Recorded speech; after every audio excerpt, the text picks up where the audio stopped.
There is a specific experience that nobody teaches you to recognize. The experience of being so far inside the wrong career that you have stopped being able to see it from the outside. Not because you are blind to it, because you have been adapting to it for so long that the adaptation itself has become invisible. And here is the thing about that kind of invisible adaptation. It does not stay invisible forever. It shows up in specific ways, in a specific order, at a specific cost. This video is about those signs, not as a checklist to diagnose whether the career is wrong. Most people watching this already know the answer to that question, but as a ledger, a way of reading, for the first time, what staying in the wrong place has quietly been charging you while you were busy being good at it. The first sign is so normalized it barely registers anymore. You are professionally competent at something you have stopped believing in. Not competent and frustrated. Not competent and bored. Competent in nothing. The work gets done, it gets done well. Your name is attached to outcomes that read as successful from the outside. And internally, there is no corresponding signal. No satisfaction. No pride. Not even meaningful dissatisfaction. Just the absence of response. Anyone who has been in this long enough knows that feeling. The review comes back positive. You read it and feel approximately nothing, because the thing being reviewed is a version of you that you produced on purpose. And the gap between that version and the one you actually are has been growing for long enough that the praise lands in the wrong place. That gap between the professional you present and the person you actually are everywhere else is the second sign. And it is more expensive than it looks, because maintaining that gap has a cost. It is not the cost of lying. It is the cost of performing every day at a competence level that requires real effort to present as natural. That is not sustainable indefinitely. And the fact that you have sustained it this long is not evidence that you are strong. It is evidence that the adaptation is deep. The third sign is this. You have stopped having opinions about the work. Not critical opinions. Not passionate ones. Any opinions. When someone asks what you think about the direction of a project, something in you performs the answer before you have actually consulted what you think. Because consulting what you actually think has started to feel like a detour that slows down getting through the day. And beneath all of that is a mechanism worth naming, not the soft version, but the actual one. The wrong career does not announce itself with a crisis. It accumulates. It uses the same years you would have used doing something else and returns them to you slightly emptier than it found them. The fourth sign is something most people in this position have stopped noticing because it happened so gradually. Your ambition went quiet. Not the performed version. The version you reference in conversations about career goals and 5-year plans. That one is still available on demand. The real one. The one that used to generate ideas you were embarrassed to say out loud because they felt too big. The one that woke you up at inconvenient hours because something was working itself out in your head. That one went quiet, and the silence felt like maturity, like you had finally grown out of something unrealistic, like the ambition had been refined into something more practical. But that is not what happened. What happened is that ambition requires a container that is large enough to hold it. And the wrong career is, by definition, a container that was built for someone else's shape. The fifth sign is the one that appears with almost complete consistency in people who have been here too long. Sunday evenings, not the general dread of Monday. Something more specific than that. The quiet, clear, recurring thought, sometimes articulated, sometimes just felt, that the version of you that will walk into work tomorrow is not the version that is sitting here right now. And that the distance between those two versions has become the defining feature of your working life. Research on career dissatisfaction consistently identifies this Sunday to Monday identity shift as one of the most reliable markers of deep misalignment. Not surface frustration, not temporary burnout. The kind of misalignment that has been running long enough to establish its own architecture inside your daily life. The sixth sign follows directly from the fifth. You have started protecting your personal time not because you value rest, but because it is the only time you feel like yourself. The personal time is not recovery, it is asylum. And the fact that you need asylum from your professional life is a specific and important thing to name. There is one more sign, and it is the most diagnostic of all of them. Not because it is the most painful, because it is the one that marks the point at which the wrong career has stopped being a place you go and started being a thing that defines you. You have stopped being curious about what else is possible. Not in a dramatic way, not, "I have given up." More like this.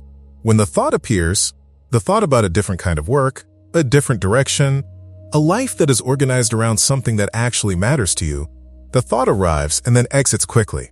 Not because you decided against it, because the space it would need to occupy has been compressed by years of not being used. That compression is the real cost of staying too long, not the years themselves, not the accumulated dissatisfaction, the narrowing, the slow, quiet reduction in the range of things you can imagine yourself doing. Because imagination, like everything else, requires practice. And when the wrong career becomes the only career you can picture yourself inside, something has been lost that was not lost on the first bad day, or the second year, or the third. It was lost gradually, through the specific process of adaptation, doing what adaptation always does, making the current condition feel like the only condition. Here is the reframe. And it matters that you hear it precisely. You are not someone who stopped caring. You are not someone who was fundamentally unable to be satisfied. You are someone who directed genuine care and real intelligence towards something that was not built for who you actually are.